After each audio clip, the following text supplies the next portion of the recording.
Welcome to Radio Oxley. This is your host, Karin Smith.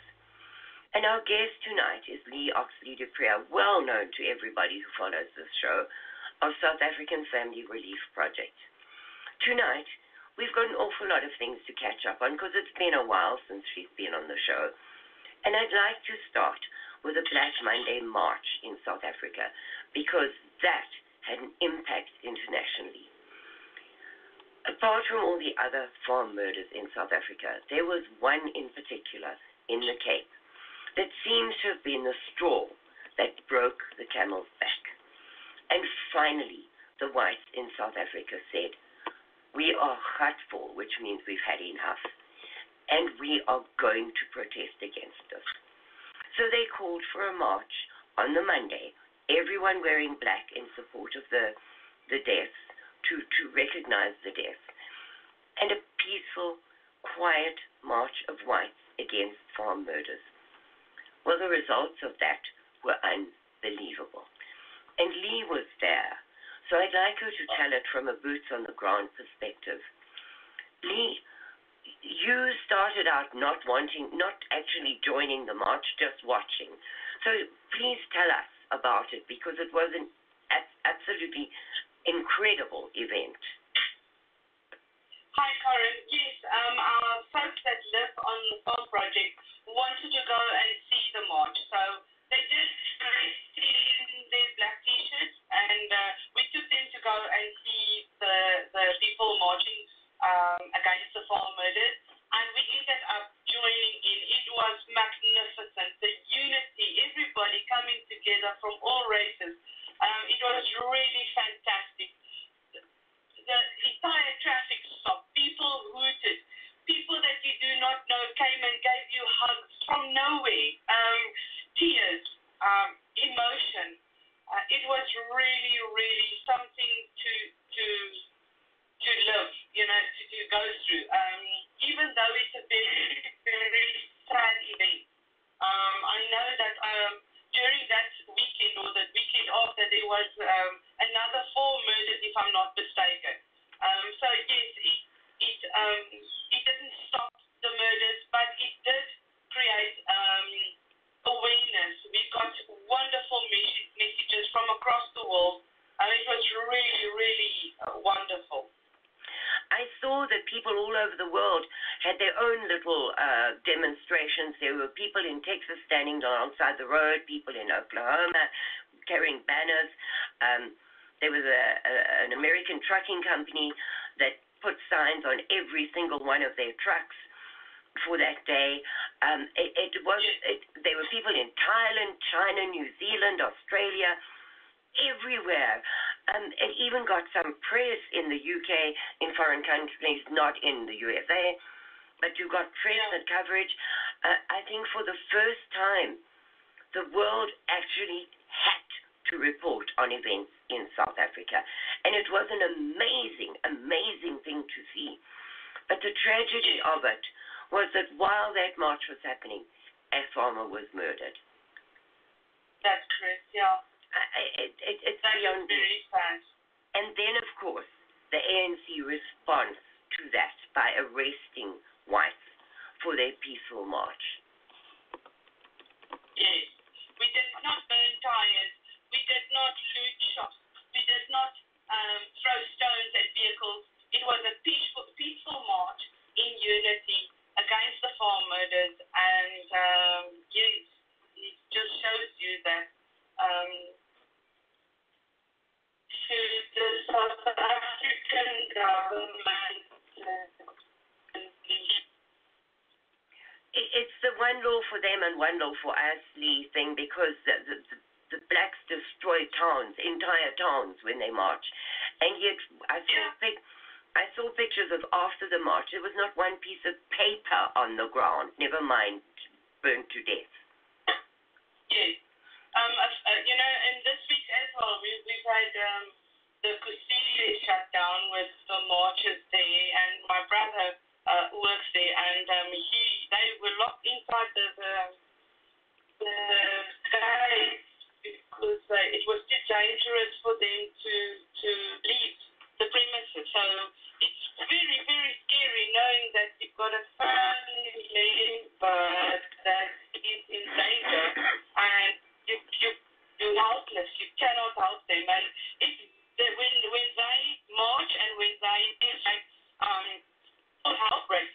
because everything around them gets damaged and burned down to the ground. And innocent bystanders get hurt. It's horrific. Oh, yes, definitely. And yet, Leigh, there are no arrests. There are no arrests. They said that this was an unlawful march, the Black Monday one. So people needed to be arrested. But what impressed me was that lawyers all over the country stood up and said, we will defend you free of charge if you get arrested. Yes, that was absolutely fantastic. That we had lawyers with backbone and was, ready and willing to assist these guys that were arrested for the march. Yes, they didn't do anything wrong. It was a legal march, but the area where we went to the union buildings and to the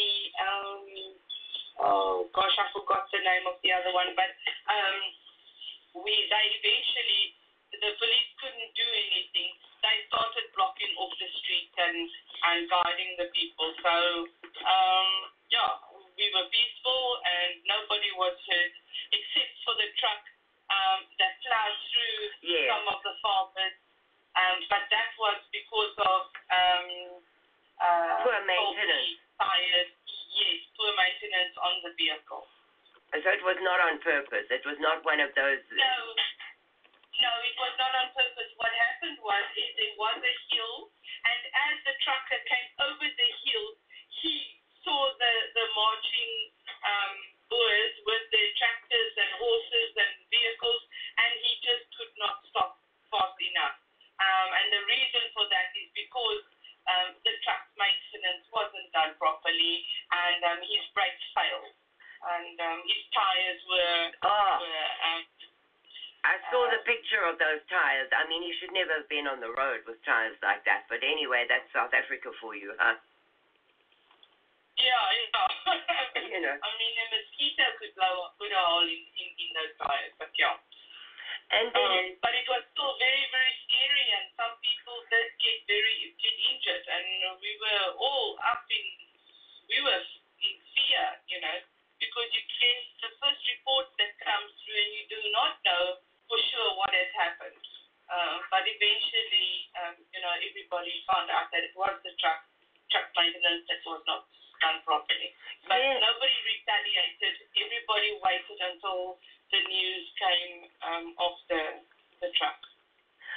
Because given the truck attacks all over the world, I mean, in Germany and France, in Britain, and recently in the USA, it must have been a really scary time for those people, because you don't know if it was a terrorist attack, if it was on purpose, and if there would be more.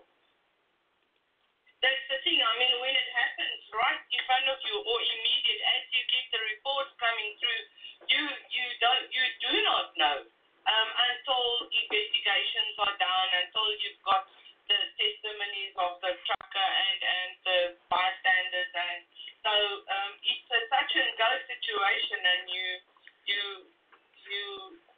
are fearful that it escalates into a full out, war zone. Yeah, and it could have turned violent if it were into a black crowd. I think it may well. Oh, yes. They would have taken that driver and they would have annihilated him. They would have, yes, that's true. So, and then Leigh, there was another march on Saturday. Do you know anything about that? Because I've seen very little publicity on it. Yes, there was. I unfortunately could not attend that march. I didn't see a lot of publicity, although I did see the adverts.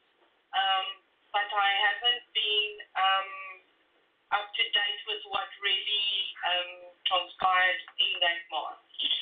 Yeah, it doesn't seem... I think a lot of people are also fearful because the leader of the Economic Freedom Fighters, Julius Malema, basically warned any white protesters against the farm murders that he is willing to go toe-to-toe.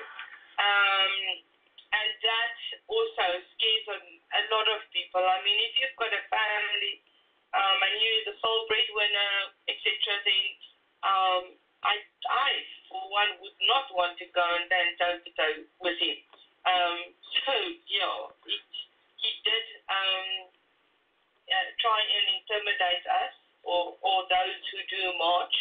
And I cannot say for sure. It was raining. The weather was horrid. So I think the weather also had a big part to play in the fact that there might not have been such a huge turnout as what previously, was. But one also has to realize that the first March, Black Monday, was countrywide. It wasn't directed to one area of the country, whereas the one on Saturday was to go to the union buildings and present a petition to the government. So, people can go in their own towns or their own district. They can do that. But not everybody can just drop everything and go up to the Transvaal for a specific march on a specific place, So, yeah, and of course, the arrests and the threats from Malema and the Blackland First did put a bit of a damper on things, because I personally would have had my doubts about attending that one. Yes, I mean, for me as well, if I was otherwise engaged, but I did have doubts as well, because I do not feel that, it's dangerous. But I don't know if I would have attended, knowing that we would perhaps come into contact with the EFF members. Absolutely, Leigh, because the history of the South African white people is they do not seek conflict.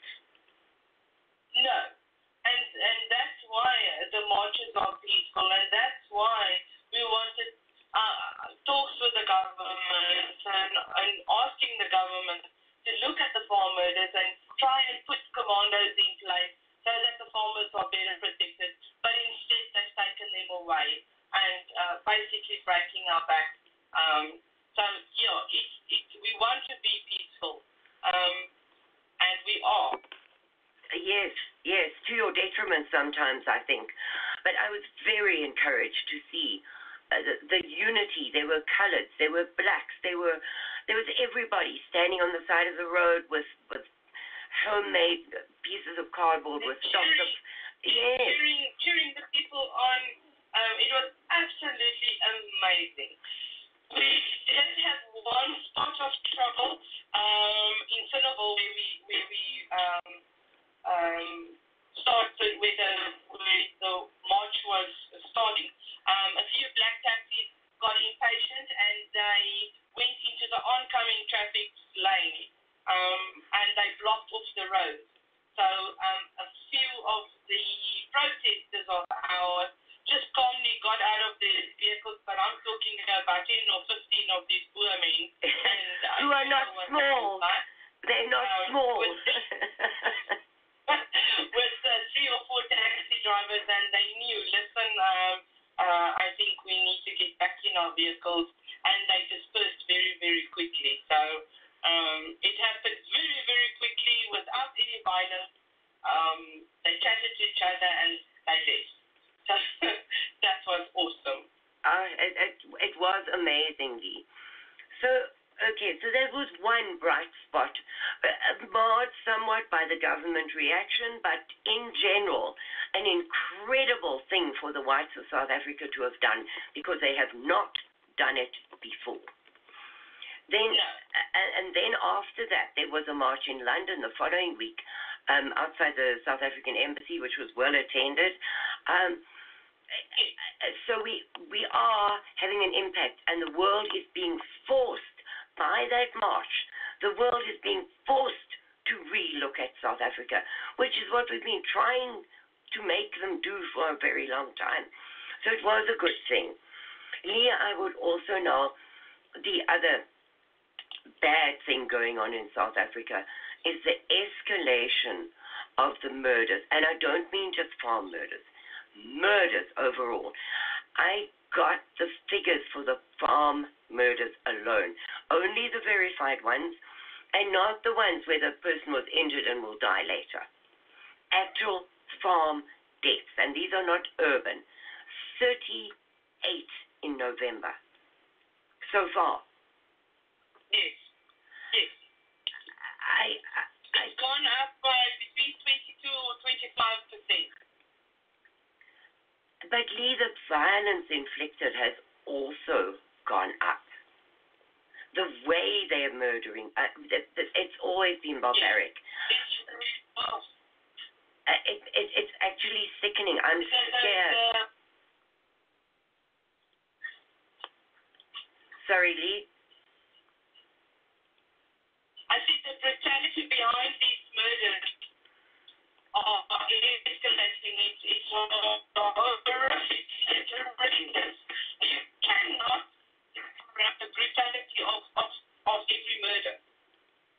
No, and it gets to the stage where you don't even want to look at it anymore, because it is, I can't even begin to say it's worse than war conditions. You know, the world talks about the brutality of the Japanese during the World War, but this, not in a war condition, directed at innocent men, women, and children whose only crime is being white, is horrifically.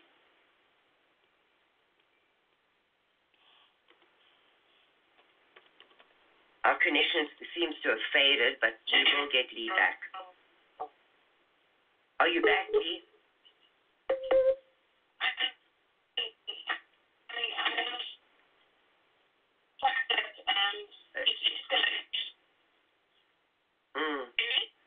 Hello? Yeah, now I can hear you, Leigh. You disappeared for a moment. Okay, sorry about that. The weather is coming in, seems like. Yeah, you were saying about the escalation, Leigh?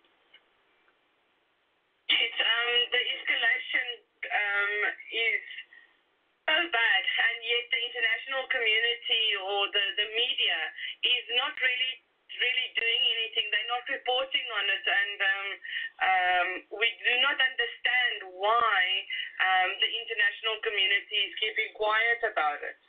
We don't get it. Leigh, I had a very interesting interview with Alex Newman, who is a reporter and has lived in South Africa for a couple of years and has written extensively on the problems in South Africa.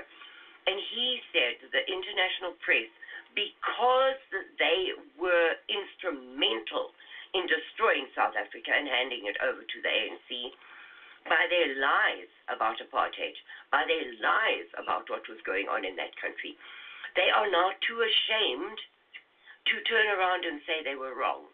So they just refuse to look at it.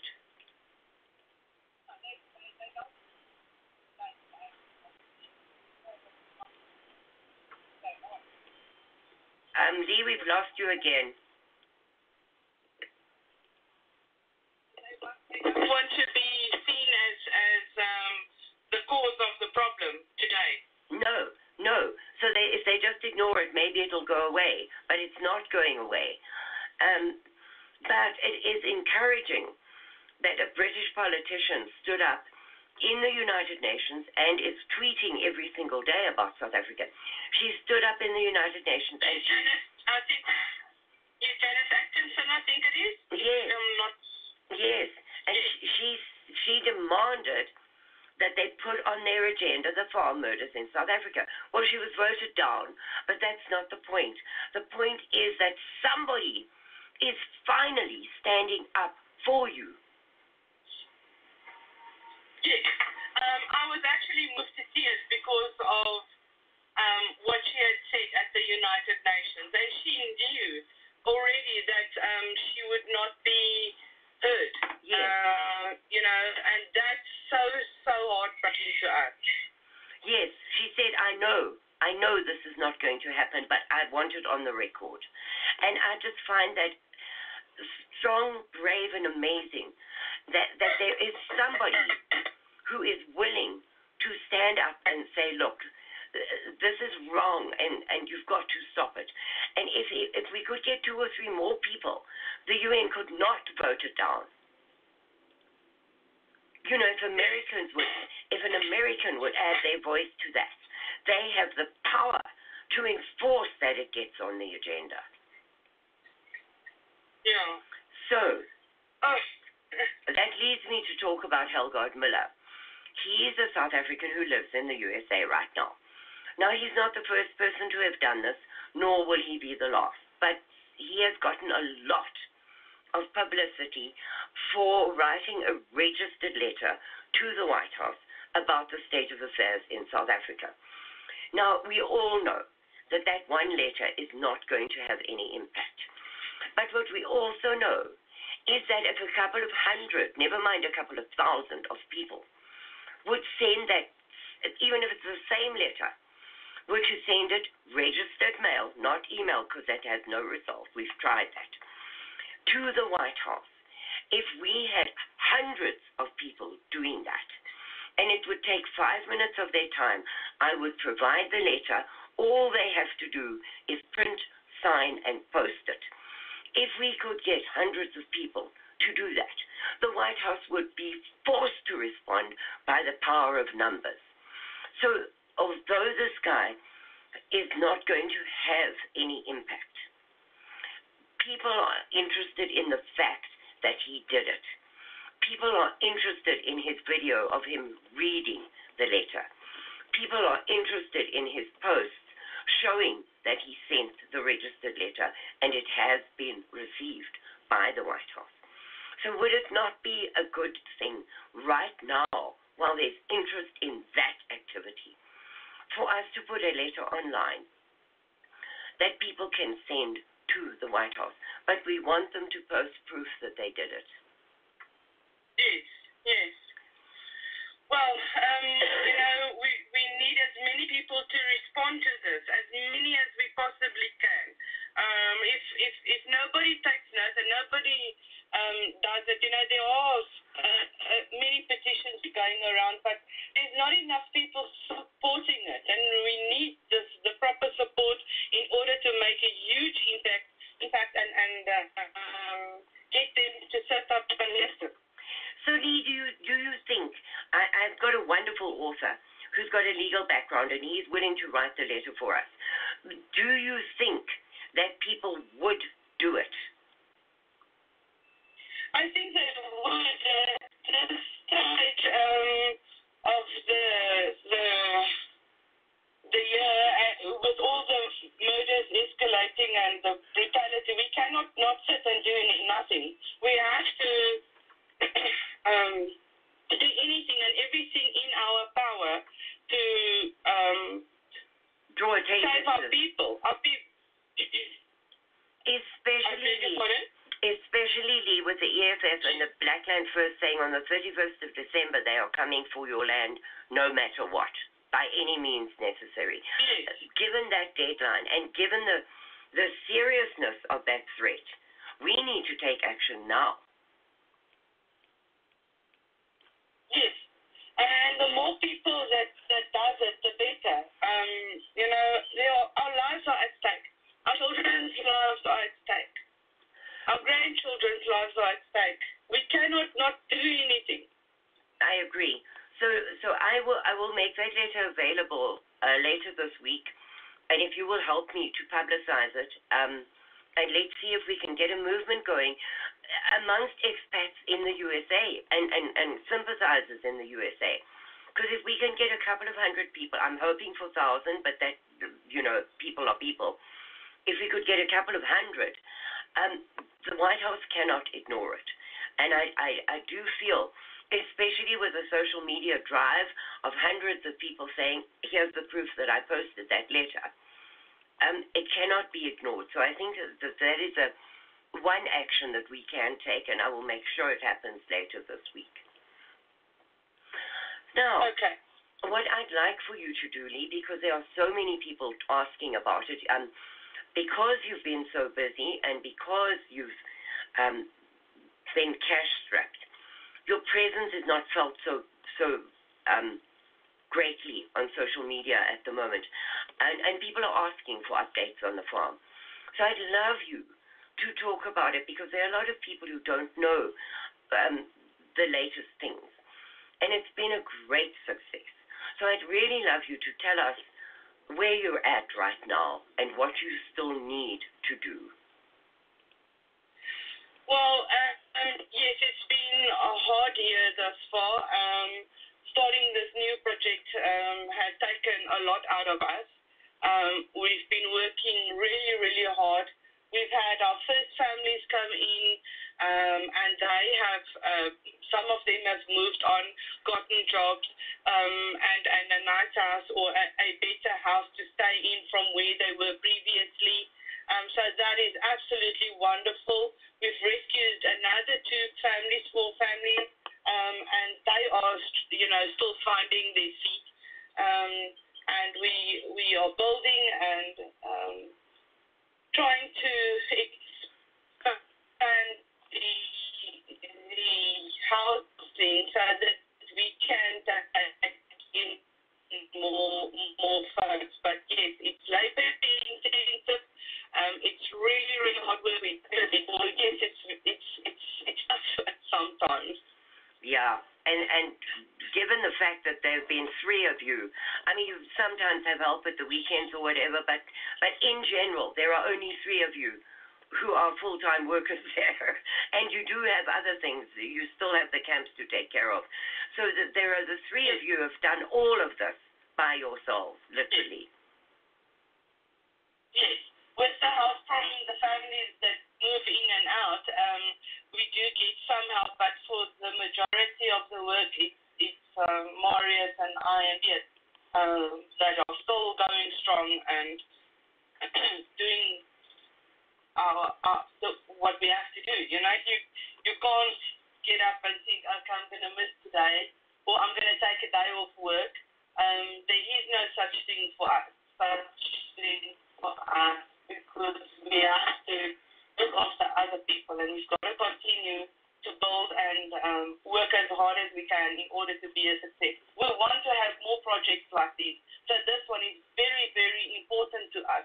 This is our baby because we want to make sure that we are able to do the same thing that we are doing now in other provinces. There are so many, many people that are destitute. It's a daily thing that I have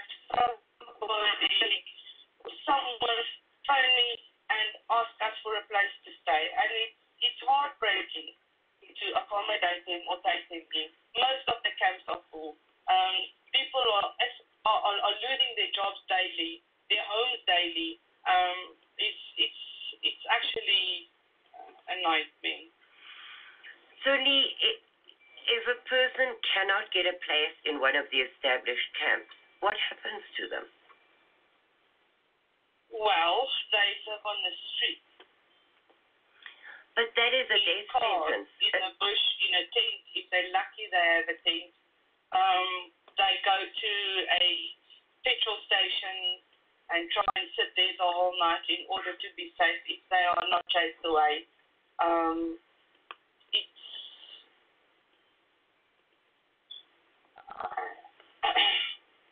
Yeah, I feel your pain, Leigh. I feel your pain because I cannot imagine answering a call or having people come to the gate and telling them I can't help you, knowing that if you don't help them, it could be their death sentence. The horror. That's what makes it so difficult, I go through,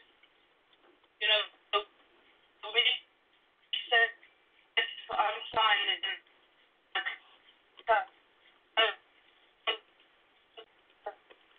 I say, you can't, I can't explain, and I end up saying, I'm sorry, I can't help you. And then you have a complete breakdown because, it gets to you. Every time you say no to a family, you keep on wondering, oh my gosh, did they come right?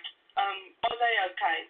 And then tomorrow and the day after, it just escalates and it's more and more families, and it's like you end up saying no to more people than you're helping, and that's how I feel at this moment in time. If you're saying no more than and it's But Leigh, I spoke about this on a show yesterday. Your ears must have been burning. I spoke about the tens of thousands of people that you have fed, clothed, housed, taken to doctors, dentists, helped, and yet for you, that doesn't feel like success. No, because of the magnitude of the problem, the magnitude of the people, the masses of families and children and elderly that are out on the streets. It doesn't feel like we're doing anything. No. And I'll never be satisfied. Because I know there's always somebody out there that's desperately. And I know that I won't be able to help everybody, but it's still, you know, it's in the back of your mind, and you think of what else could I have done to help. Yeah, given up your own bed. You know, that's kind of how you are, Leigh. But you know, it's easy for me to sit here at a distance and say, okay, please donate, and Leigh will get the funds, and we've done this year, and whatever. For me, I have the easy part of this. I don't have to face those people. I don't have to try and rescue babies that you just, at the end of the day, couldn't rescue. Those kind of things. I don't have to do that. So I really do have the easier part of this, because I could not do what you have to do. Yeah, that's the other thing is also, you know, you've got to work with the social system as well. And trying to get assistance from either the police or a child protection unit or a hospital, a doctor, a nurse, a sister, you know, in any matter, any types of problem that we are faced with, that is a battle. The other day we had to rescue a little 4-year-old and a 3-month-old, and trying to get the child protection unit is ridiculous. They are supposed to be on call 24 hours a day, especially at night when you cannot get the whole of police services. It's frustrating, really frustrating that you do not have the backup and support. The backup and support that any other country would have had. I'm sure that many countries have a huge backlog of you know, work to do, and it's not always easy to get to every family. But in a case of emergency, at least you should have somebody that's there. Well, I have come across one in the last 2 weeks that could really assist me. I've had to try and do it as best we could. And yet you have to comply with the law and the regulations, and these people don't come to you for assistance, so then you just, are you forced to walk away from it, Leigh? Not necessarily. There are other private institutions that do assist, but then you have to make sure that you fall into their category, like one department or one such a social services. You have to belong to a certain church group. Another department or another organization, you have to be part of the army veterans, for example, etc., etc. So it's always criteria and red tape that you are faced with trying to get housed. Oh my goodness. Leigh, you know, the South African government just make life so incredibly difficult.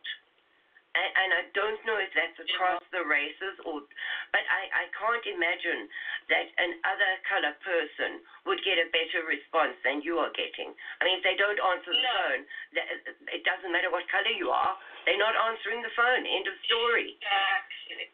You know? No, then everybody is failed. Everybody has failed the South African people. The government, and I blame the government. Yes. The government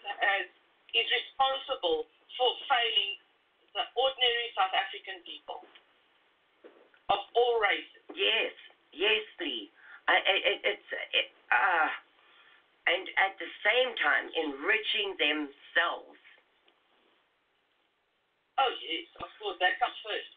And then there's one more question I'd like to ask you, Leigh, is what is the response in South Africa to the Robert Mugabe saga? Well, we are ecstatic about the fact that the Zimbabwean people stood up for themselves. I think it's absolutely marvelous.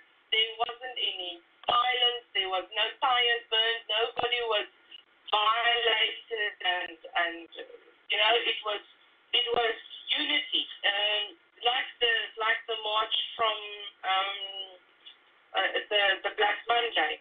Everybody came together and stood up and got Mr. Robert Mugabe to resign.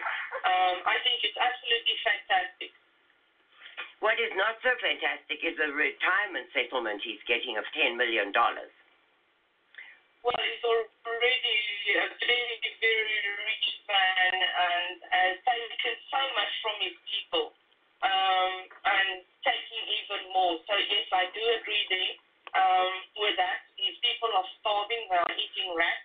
And we can only hope and pray that the country stabilizes as soon as they've done a proper election. Yeah, because it does look like this new guy is no better than Mugabe. That is my fear. Yeah. He doesn't look like he's an improvement. No, he was part of certain atrocities. I was reading a piece on him many years ago with Rob Mugabe before it was 20,000 or so people. It was 20,000 or so of their own people. Yes, and the better people. They should both be tried for crimes against humanity, in my opinion. And then the fact that South Africa is granting him and Grace asylum is also a disgrace. Well, that's I don't know what to say about that. I see also they are saying that please do not bring the farmers back because Zimbabwe used to be a beautiful, flourishing country with the farmers over there. The farmers had to flee to South Africa and every other country that they could go to. The country Zimbabwe will never be able to get back on its feet unless they get the agriculture and economy back on its feet. It's just the way it is. But what person in their right mind would take the chance and go back to suffer again what they've already suffered? And the ones who have left are settled and established somewhere else. So why would they want to give up their new life? Because there's no guarantee. No, I wouldn't. I think it's too much of a risk. Yeah, there's absolutely no guarantee that they're going to be okay second time around.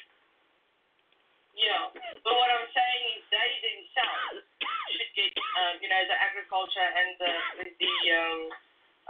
economy back on track. Absolutely. Absolutely. They destroyed it. They must fix it. That's my opinion anyway. Yes. So yes, in many ways it's a good thing to depose a despot like that.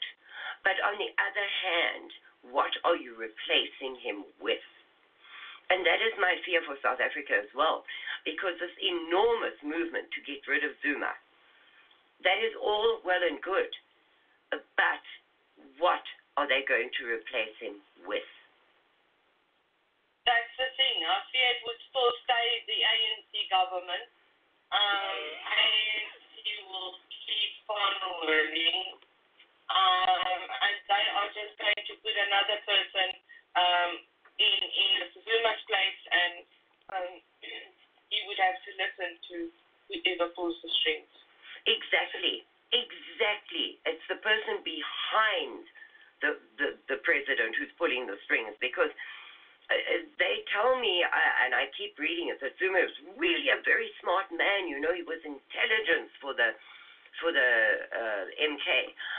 But that man, Leigh, did you video of him trying to say in the beginning. Did you see it? No, I did not, unfortunately. Correct. It was better than any of the ones where he tries to read a number. He's in the beginning. Listen properly, South Africa. My goodness. I cracked. I woke up at 3 o'clock in the morning laughing, and Ray said to me, "What?" And I said, "Zuma," and he said, "Oh, for heaven's sake." It was hilarious. So this man that I'm told is so intelligent. The fact that he doesn't have an education doesn't matter, because his natural intelligence overcomes that.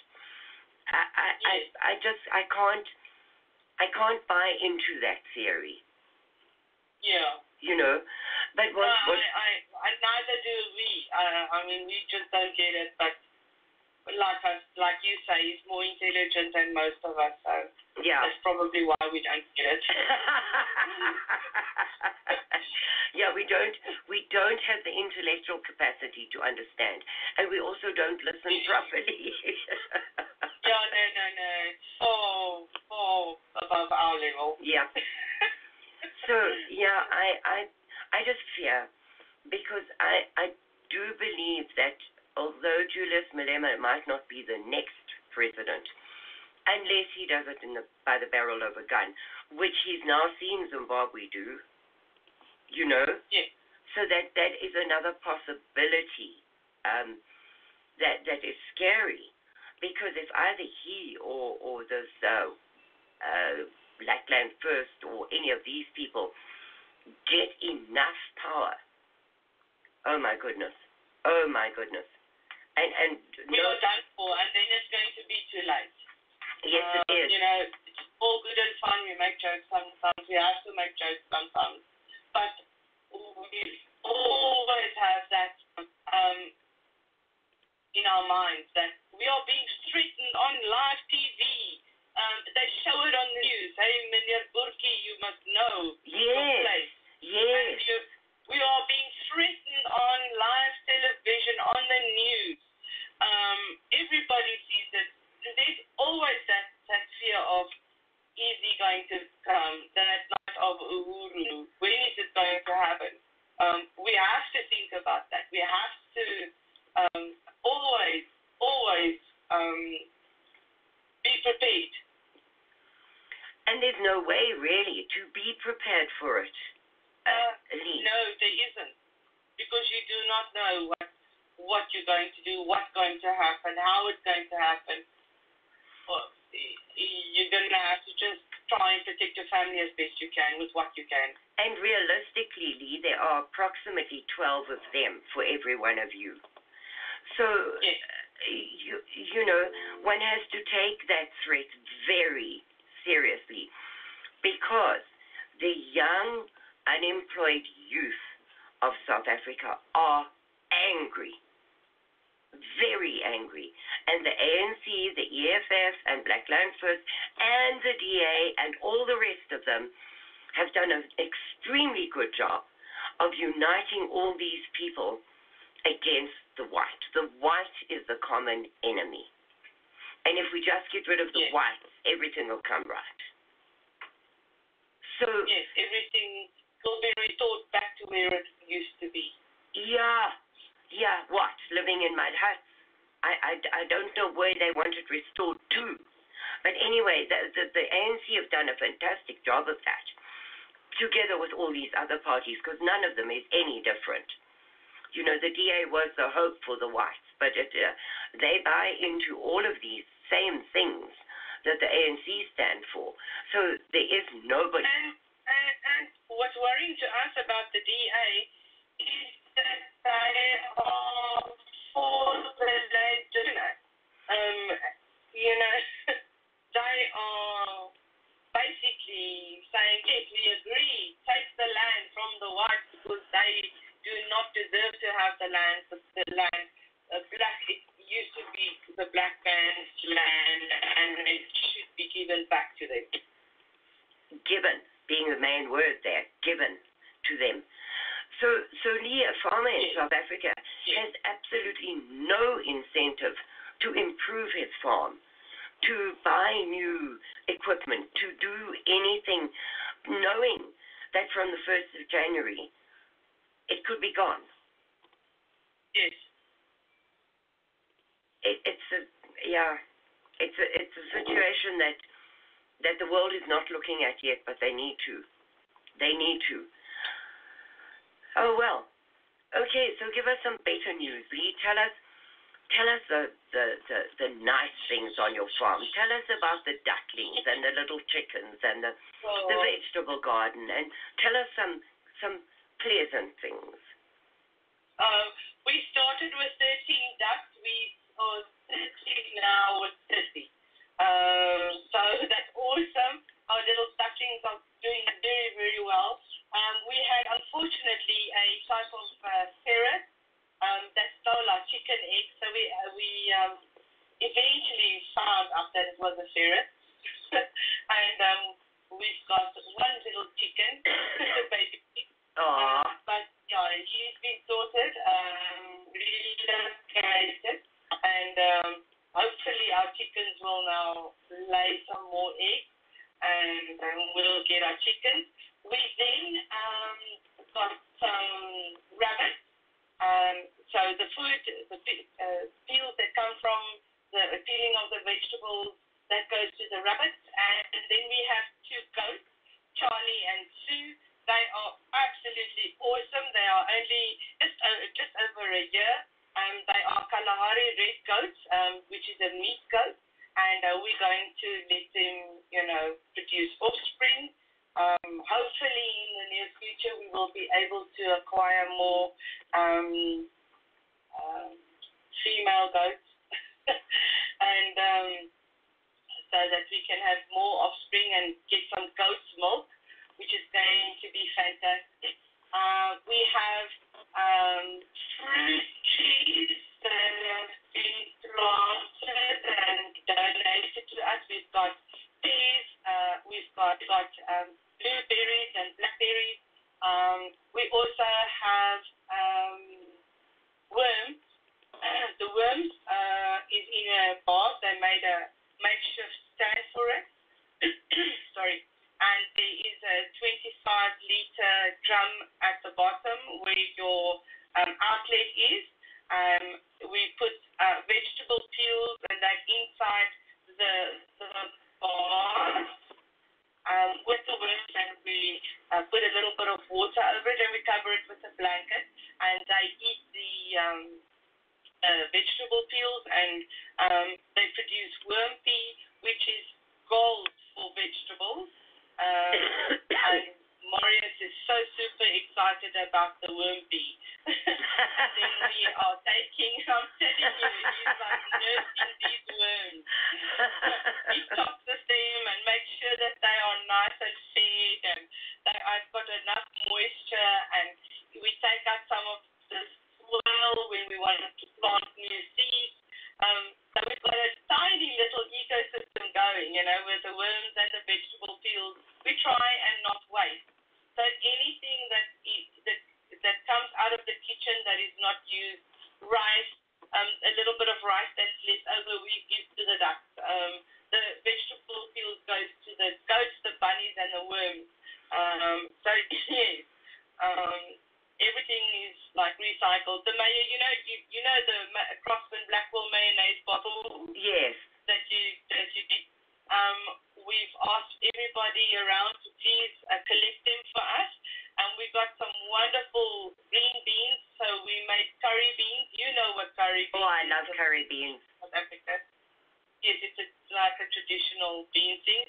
And we made chilies. Our chilies are growing beautifully, and we've made some sweet and sour chili sauce and some ordinary curry chilies. So yes, we are working hard to produce so that we can sell. The ladies are also putting together, we've got a wonderful donation of beads. So they are making jewelry, necklaces, and armbands and things like that.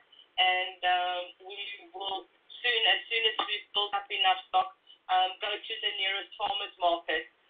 Each one that has made a item, the name goes on it, and then the price and the money that they sell the goods for will go directly to them.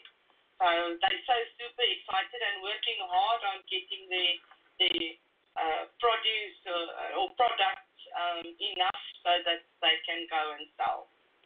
That is so exciting, Leigh. That is really exciting. And then tell me about the projected Christmas party for the children. Oh, we're so excited about that. We are hosting a Christmas party for 110 children and 80 of the parents. So that's going to be fantastic. We've got a wonderful car group, Subaru, that is going to come out. They call the Subaru Fun Crew. They are going to help to entertain the children and do face painting, give out presents and sweetie packs, and we're going to show them the animals and how to feed the goats, and it's going to be super, super fun.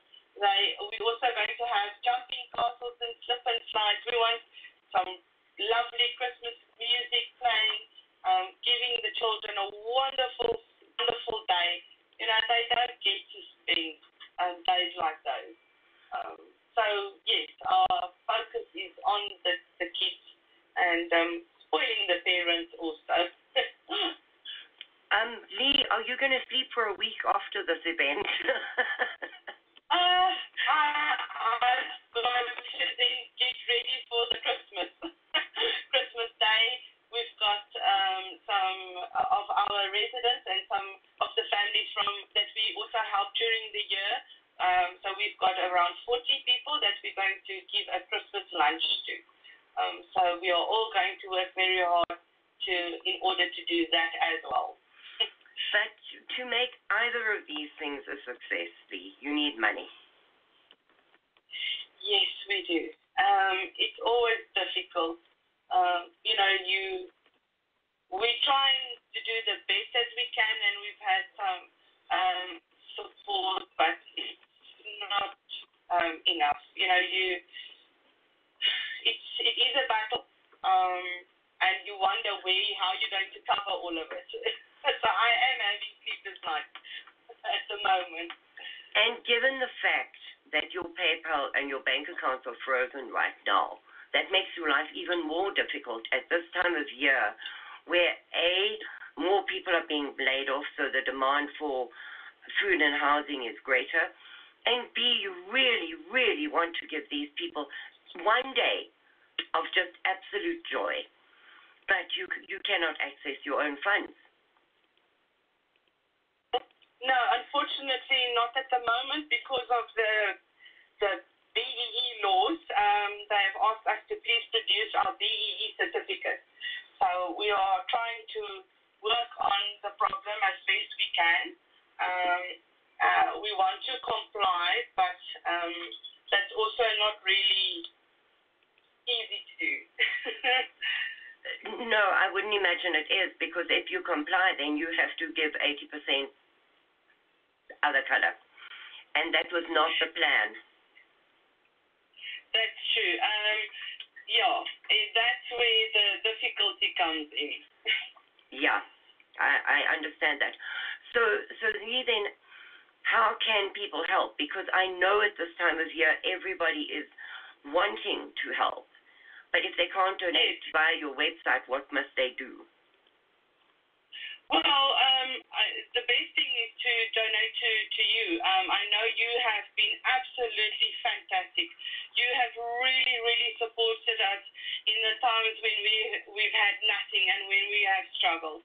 So the best way to donate is to donate to your organization, because you've always made sure that we are okay and we do get the funds that have been donated.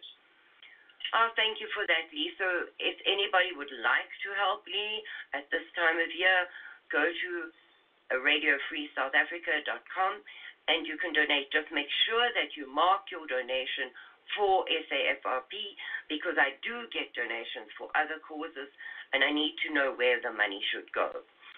And you can be sure that you are helping people who have had desperate times during this year to have just one day where they are special and where kids can be kids instead of being hopeless and having no fun whatsoever. And also, of course, to helping contribute to building more houses on the farm, to saving more people, to making sure that there is petrol for the vehicles, to collect donations, to deliver donations, to go to the camps, to save people. All of these things require money because barter is not acceptable. I can't imagine Leigh going to a petrol station and giving them 2 liters of goat milk and saying, well, I need petrol. It just won't work. So they need money. It's like today. I'm supposed to go and pick up gifts for the children in Johannesburg tomorrow, and also some clothing and donations. And I had to borrow money in order for us to go to hire a trailer and go tomorrow morning. So it is a bit tough. But I know that there are people like you, Karin, and many of your listeners that are willing to support us and have seen the job and the hard work that we've done. Leigh, people, that is the thing that people appreciate the most, is that they donate to you, but they can see daily on Facebook and fairly often updates on your website, which has also been a problem recently. But they can see results for what they're doing. And I think that's extra important because to keep giving and seeing no result for that, people get despondent and don't want to give anymore. Yeah, that's true. And that's why, we update on our Facebook page as well. Go and look at our Facebook page and go and see what we've done. We've had a marvelous church that has now put up a 6 by 12 meter carport thing so that we can, it's going to be a building where we can have church or, use as a eating hall or a workspace so that we don't have to constantly sit in the sun. We had the other day a lady. She said, Leigh, I would like to come and bring you some clothes. So she came here, second-hand clothes that she wanted to donate. And Marius and Piet were working in the sun, boys, but they were exhausted. And they both were blisters again. Oh. And she said to me, I just have to go somewhere. I'll be back just now. Would that be all right? So I said, yes, that's fine. So she was away for about an hour, and she came back and she said to the men, please offload that box. And it was like a huge box, and the men offloaded it. And she said, well, assemble it, please. And it was a pool, a biggish plastic pool. Oh, wow. Oh boy, do these guys, they really, really, really love that gesture. A simple thing like a plastic pool. It's not huge, but for them to be able to cool off after a long, hard day's work, that was so awesome. Small things like that means the absolute world to us. Leigh, the kindness of people always makes me cry. Oh, you sit without bread and then somebody phones and says, Leigh, you know what, I've got a few loaves of bread, can I bring it? And I go, wow, yes, please. So yes, there are fantastic people out there. And that's the one thing that I always do. I make sure that I invite people to come out and see for themselves what we do. I show them the houses. They meet our folks that live here. They see the work that's being done. Every time people come here, then they see something different, something new has been done on the farm project. It's very important for people to see it, though, Leigh, because there are many people out there that have stolen your photographs. I've seen that. Photographs of you doing food drives in the camps. And these people are taking credit for that and taking donations on the strength of that. And that just really makes me so angry. Yeah, I mean, Irene from Munseyville that has passed away, God rest her soul, but there is now recently, in the last week or so, photographs from Munseyville right in the beginning when Munseyville, was started, when the people were moved there with Irene's photograph but a different telephone number. And it makes me so angry that people do things like that. Because the folks at the camps don't see it. And they still suffer. And people get rich from taking from other people, and that is so unfair. It is, Leigh, because they capitalize on people's misery. It's not right, and I get very hot under the collar when I see that, because... Yeah, I was very, very angry. Not the fact only that they used our photographs that I took. We took the time to drive out there and actually do the work and feed those folks, and it's just, it's heartbreaking. You've got to deal with things like that as well. Yeah, I know. It's an endless struggle. And very lonely work, Leigh. Very lonely work. Yes, because everybody sits on the sidelines and waits for you to make a mistake. So you're always wary of doing the right thing, the correct thing, always treating people with dignity and respect. Even though, like for a family, the one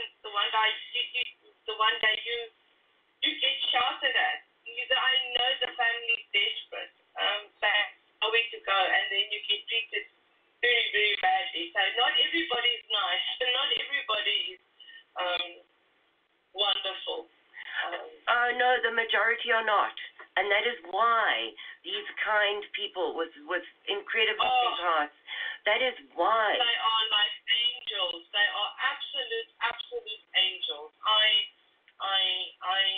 am so grateful, and everybody here, and the folks in the camps, we are so absolutely grateful to those who are not like that, to those that are willing to spend a few rands or $1 or two, in order to help.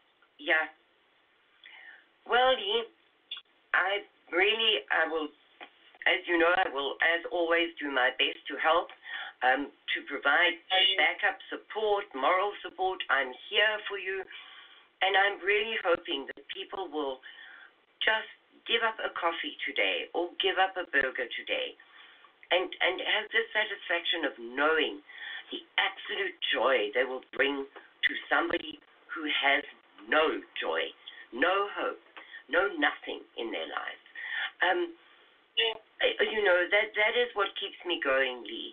Is that despite the horrors that we have to look at every day and the hardships we have to face to make this happen, the end result is definitely worth it.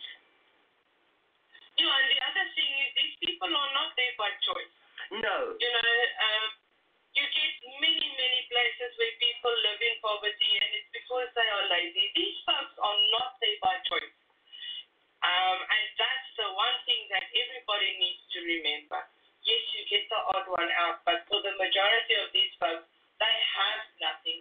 Not because they don't want anything and they don't want to work for it.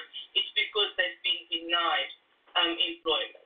And Leigh, there's another thing that people don't seem to understand, is that when you have been in those circumstances for a number of years, you become so hopeless that even your best efforts are not enough to lift them out of that, because it has become a way of life.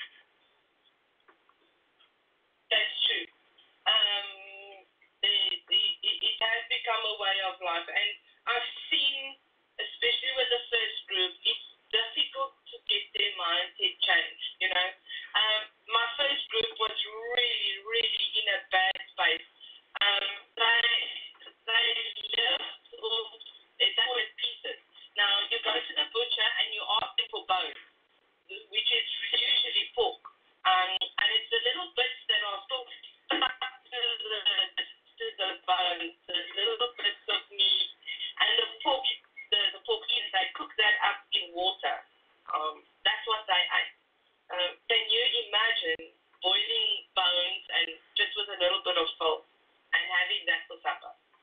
especially the pregnant lady. Yes.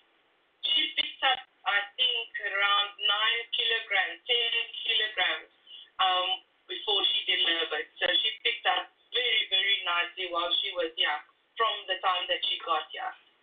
The doctors were very impressed about her weight gain because she was very severely underweight.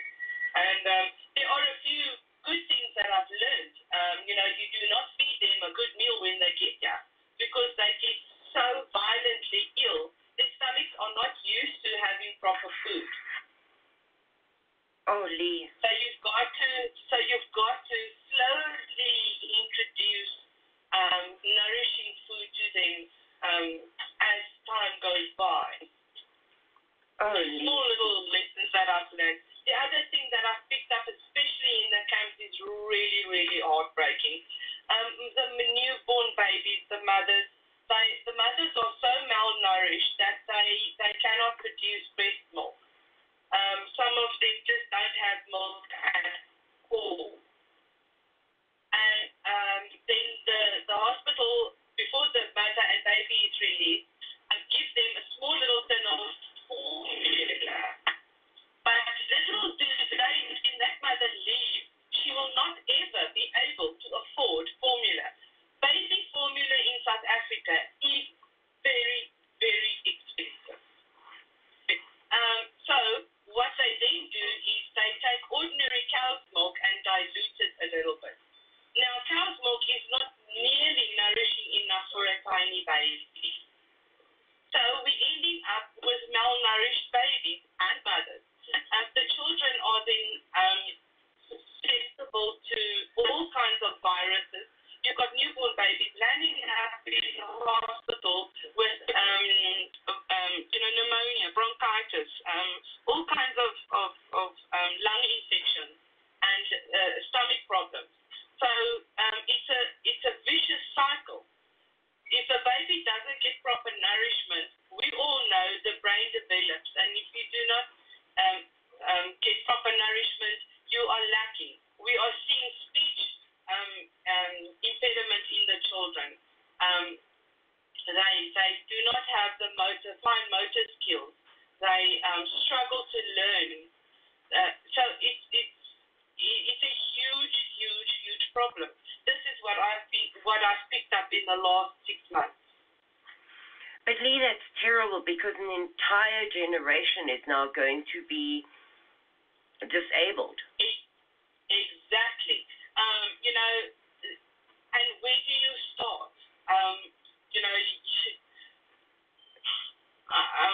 Even us, buying a tin of formula for every child is impossible. It's just impossible. You cannot give a newborn baby anything else. So we are stuck. We are really and truly stuck. We are trying to think of a plan to contact the companies that do manufacture the formula to give us large quantities at a reduced price. But yet again, I'm going to have to produce my BE certificate in order to qualify for a reduced formula for our children. Oh, Leigh. They really do slam every door shut, don't they? Yep. They really do. We're seeing the effects on these children. We're seeing that these children are suffering with cognitive difficulties. Problems. Yeah. Yes, and speech and so many of these kids are landing up in a special school, and that costs money, special education for these babies. Yeah, which these people do not have. They don't have money. So the children then just crawl around in the dirt in a squatter camp, and their future is very dim. Very, if they have one at all. Yes. And then you get the parent who's actually tried very, very hard and managed to feed the child proper formula. You get this bright little child, and nobody sees this child's ability because the parent cannot pay for the child to go to a proper school, and the child just, disappears between the cracks and ends up just like all the others. Yeah. So it's it's a horrible cycle, Leigh. It really is a horrible cycle. Yes. But the bright spot is the world is looking at South Africa, and because of the Mugabe thing, they're looking at that area of Africa. And we need to maintain that. We need to maintain that spotlight on Southern Africa. Yes. Because that is the only hope for any international aid whatsoever. Yeah. No, I agree there 100%. That's why when you mentioned that letter, I'm quite excited because, the more people we can get involved in sending this letter, the better. I think it's a fantastic idea, and this could work. Well, I will get it written this week. I will get all my social media contacts to try and get them on board so that we have a very wide reach for this outreach to the White House. I'll get it done this week. I'll get it available. I'll make it available to all the South African websites if they're interested. And we'll see what we can do. I can't, one can never guarantee results, but at least we're trying. No, that's true. Anything is better than doing nothing. Absolutely. And we cannot stop. We cannot stop and just accept it. It's not in my blood, and I know it's not in yours. Well, especially now with this very real threat of the 31st of December coming up. That is a horrific thought. And we live on farmland, we're in a farm area. We are really scared. It's not something that we are looking forward to. We are going to try and be prepared as best we can. But that's all you can do, and pray. Go on our knees and pray. But Leigh, you can't be prepared for them coming to your gate and saying you have to vacate within a week because we need this land. There's no preparation for that. No, there is not. I mean, that is just nothing. And if they come in force to take it by force, by any means necessary, there's also nothing you can do. Prepared. The rest of the world looks at you and says, well, why aren't you? Well, you can't be prepared for those kind of things. There's just no preparation possible. So, Leigh, I would very much like you to give an end of the year message to our listeners, and then we'll speak to you again in the new year. Thank you, Karin, for having me. To everyone out there, I want to say thank you to each and every person that has opened up their hearts to us and our people in South Africa. You have done all of this. You have fed these children. You have made sure that we could build houses and a ablution block and animals and help as many people as we possibly could. We do need your continuous support. We cannot carry on without you. You have been absolutely amazing. You've been the light in our lives because you've made sure that we could carry on with the work that we do. So thank you to every single person out there. And Karin, I want to thank you so much. You have really, really been our rock. When we had nothing, you've taken from yourself to help us. Thank you so much. Leigh, I just wish I could do more. I wish I could do more. But, you know my circumstances. I do what I can, and I really, I said recently you can take the girl out of South Africa, but you cannot take South Africa out of the girl. And my heart will always belong in South Africa. Always. And I am so heart-sore for our people. So heart-sore. And but there's only so much that one person can do. So I I do what I can, Leigh, and I wish as I say, I wish there was more. But I wish you a very wonderful Christmas. I hope you have a fabulous, peaceful with no outside events in the new year. And we will speak to you. We will speak to you again soon on this show. Thank you so much, Leigh, for everything you do. Thank you for your constant caring for so many people who have no hope if they don't have you. Thank you, Cora. Welcome to Radio Free South Africa. God bless South Africa. God bless the USA. And God help the world that we live in today.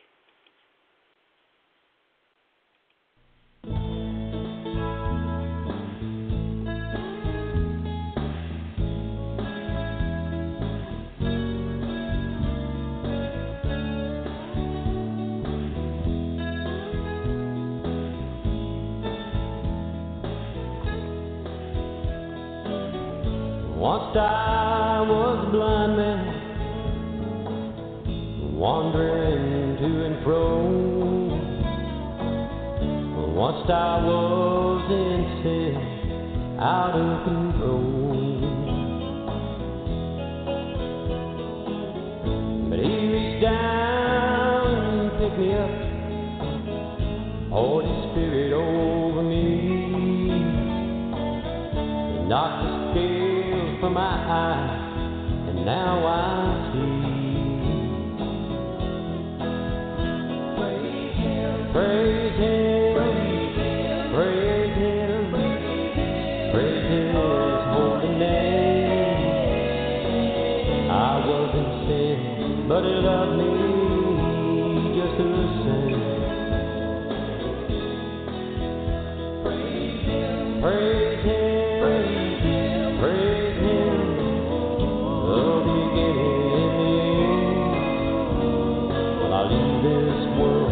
Won't you be praising His name?